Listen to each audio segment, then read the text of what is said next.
Une lettre à l'humanité. Pour le monde de demain, je nous souhaite d'avoir réfléchi sur le sens de la vie et de la chance incommensurable d'être en vie.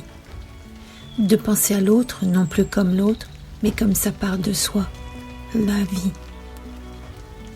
Je nous souhaite de la tendresse et la tolérance, même si ce n'est pas toujours facile.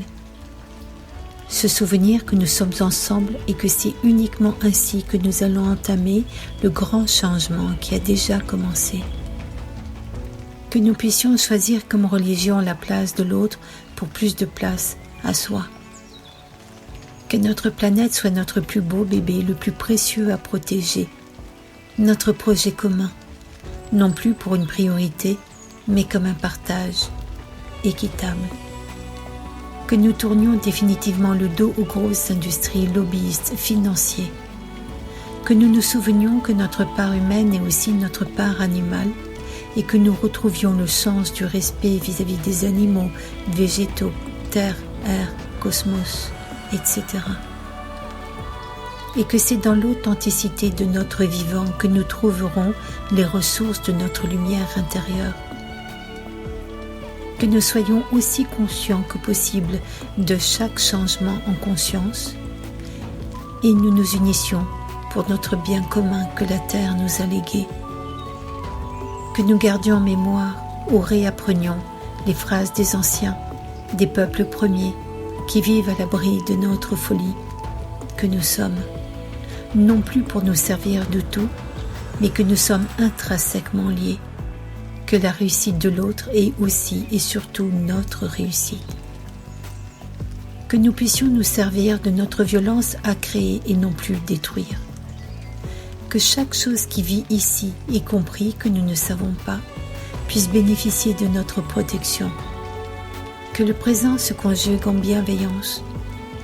Que le futur soit création et que l'unité soit notre partage. Ce soir, je prie les dieux sages. Ce soir, je conjure chaque être humain à installer le soleil et la lumière en son cœur pour ne plus connaître la peur, pour lui-même et ses enfants. J'appelle toutes les vies à se tourner dans le même chemin, que nos enfants à venir puissent connaître un esprit libre. Puissions-nous décider la paix, que notre religion soit celle de protéger chaque vie et non plus la considérer comme insignifiante sur une sorte d'échelle de valeur que certains humains ont décidé. Mais au nom de quoi? De quelle sagesse? Que la solitude de l'autre, ou son isolement, ou sa maltraitance, soit notre priorité à y veiller et à intervenir pour la protection de l'autre. Que la misère du cœur ou intellectuel soit bercée par l'écoute et la sécurité. Que l'intelligence du cœur soit la qualité prioritaire enseignée.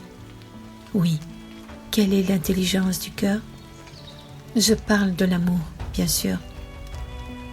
C'est un soir sur la terre, le jeudi 29 octobre 2020, la première nuit de notre deuxième confinement, en France. S'il vit, si elle vit, et si nous vivions enfin, prenez soin de vous, je vous prie, et de ceux et celles qui vous sont inestimables. Merci. À vous, Sylvie.